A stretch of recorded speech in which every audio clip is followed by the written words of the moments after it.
Hey, good afternoon, everyone. Ryan with American Mobile Training Solutions, and I'm trying to refresh something on here, so just a minute. If I can find it. There we go. 1 second. Let's see.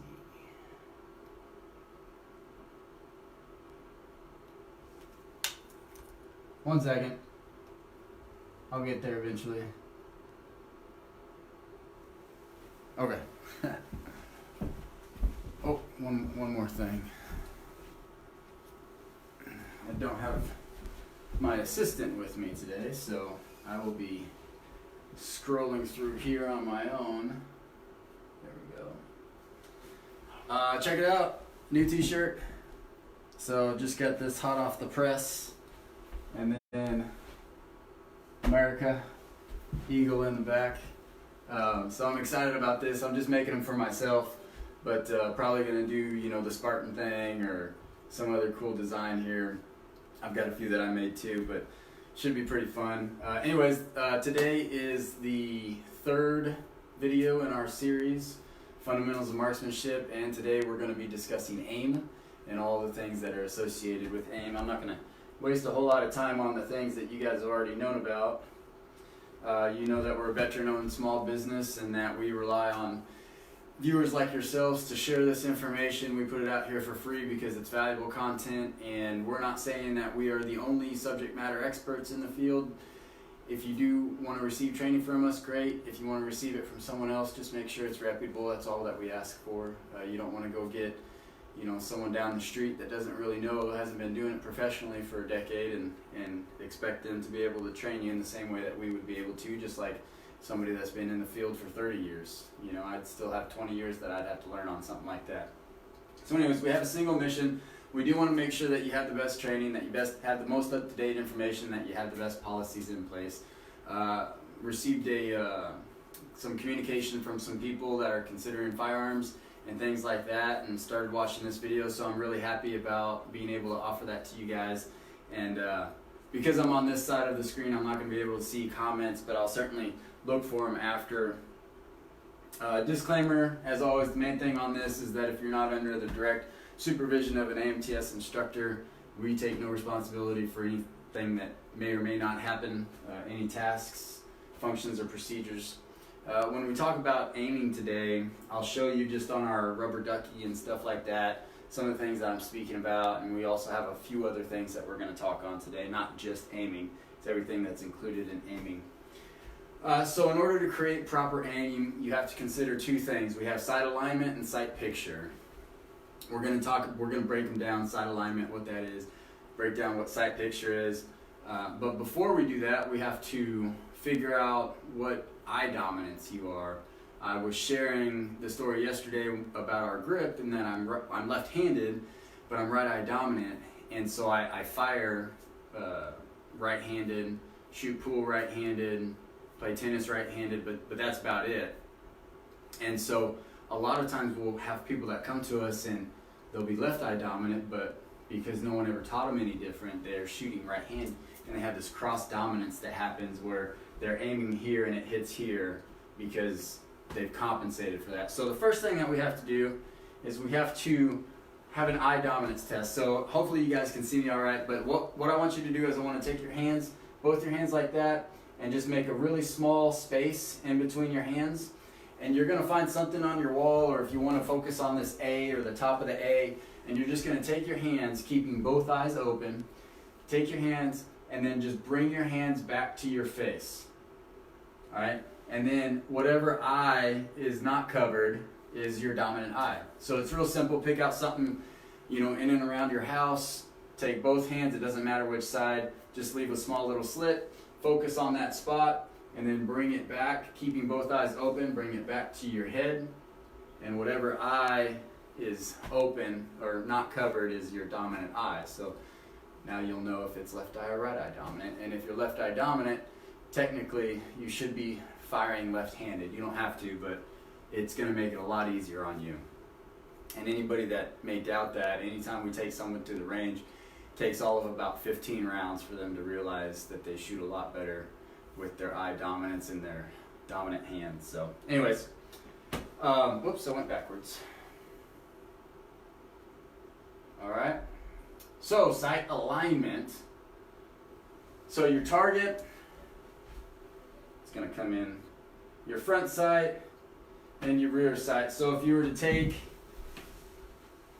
like our dummy gun here, where we have our rear sight and our front sight here, our sight alignment, we're not worried about our target, we're worried about our alignment between sights.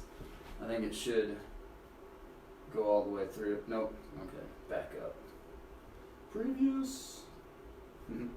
All right, so I'll just explain it this way. So what should typically look like just on a pistol, shotgun, if you have iron sights on your AR platform, you should have your rear sight right here and your front sight. It should be level across and even space between each side of the front sight post to the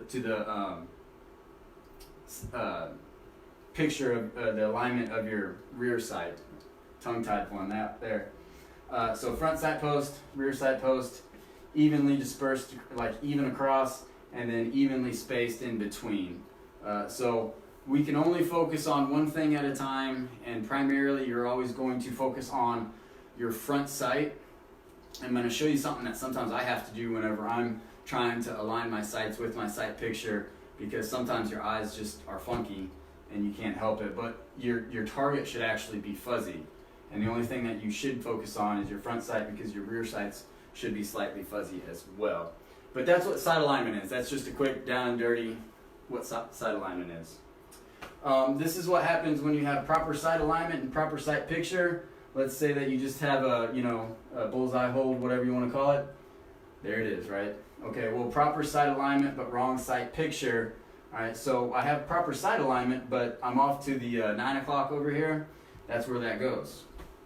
If I have wrong sight alignment but proper sight picture, so my sight picture is placed in my sights, you can see how much more of a difference that is than whether if I had the correct proper sight alignment versus improper sight alignment.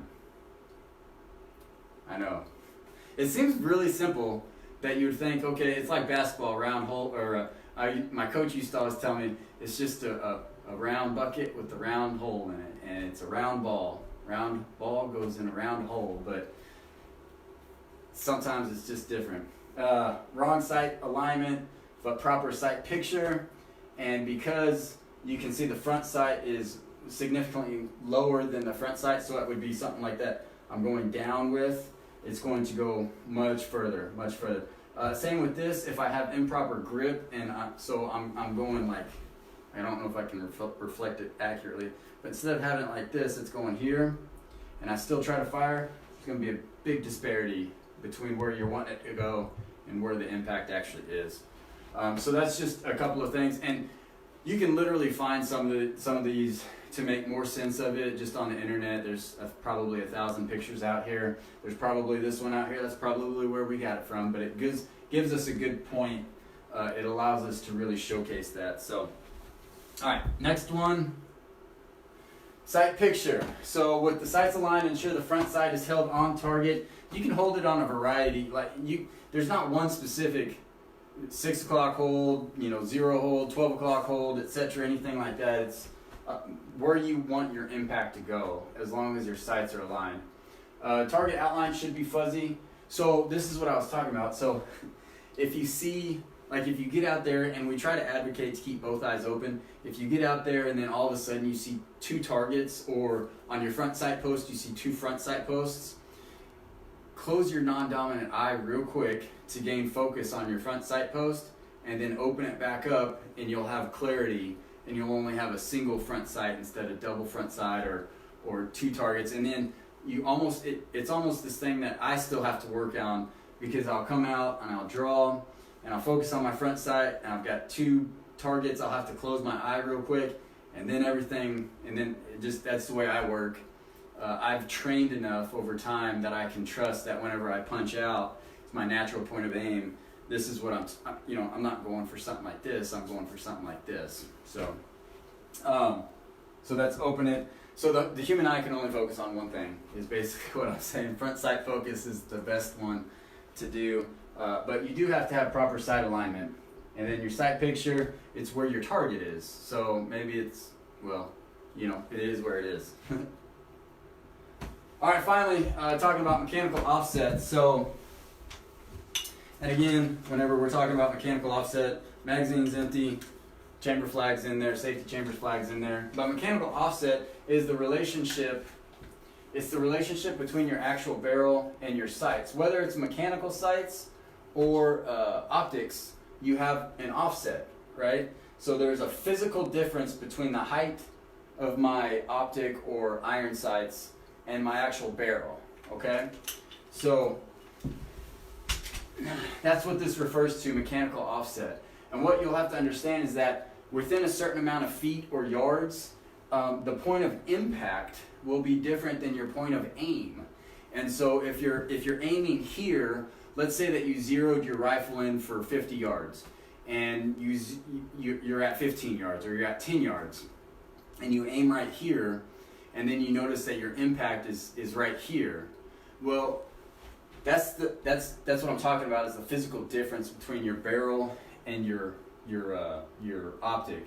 Because at a certain point where it's zeroed, so let's say I zeroed it at 100, these two should meet. So it should be like a trajectory. I'll see if you can't go here. It should be like a trajectory that goes like this to me right here. Whereas if it doesn't have that much space, then it's going to have this difference in inches, and it can be as little as like a half an inch up to 3.5 inches. It just depends. And so keep that in mind whenever you are using your rifle, using optics on your pistol, shotgun. I realize that it's a scatter, but there's still some offset if you're using an optic for any weapon platform. And so as long as you understand that, then you can compensate. So instead of, if you know that you're 10 yards out and you know your point of impact is right here, if I aim right here, well then I need to aim up here for my point of impact to be down there. And as long as you can understand that and practice it, you'll be fine. So that should be it. That's all I'm covering today. And again, if you have any questions about the fundamentals of marksmanship, I would love to sit down and chat with you. I do not ever advocate that I know all the answers, but I can certainly help. I'm certainly committed to helping you guys. And if you want to schedule a one-on-one with us, that's great. No matter what, just get a reputable trainer. There's a lot of people that are purchasing, I see it on our Facebook newsfeed all the time now. People are purchasing firearms like crazy, and that's great, but let's make sure we know how to use them so that accidents don't happen. And whether it's with us or whether it's with somebody else, either way, we want it to be a reputable instructor. So find that person, feel free to reach out to this. If you have watched this, if you are enjoying our series, please do share it. Please do like our page, invite people to like our page. We're really trying to work on this social media aspect of it, and we are talking to a few companies that are going to work to bring all of our classes to a virtual platform, and we're going to be working on like subscription services or just like monthly subscription services where you have access to our whole portfolio and things like that. So please like and share and send it out there. Really appreciate it. And I'm super proud of this shirt. I don't know if you guys saw it earlier, but it's a new one. And then I got the eagle, which is our logo, on the back and stuff like that. So I appreciate your guys' time. Stay safe out there. Tomorrow we're going to talk about breathing, so breath control. So that'll be another fundamental marksmanship that we'll cover. So thanks, guys. I appreciate you guys joining in. Have a great day. Stay safe. Later.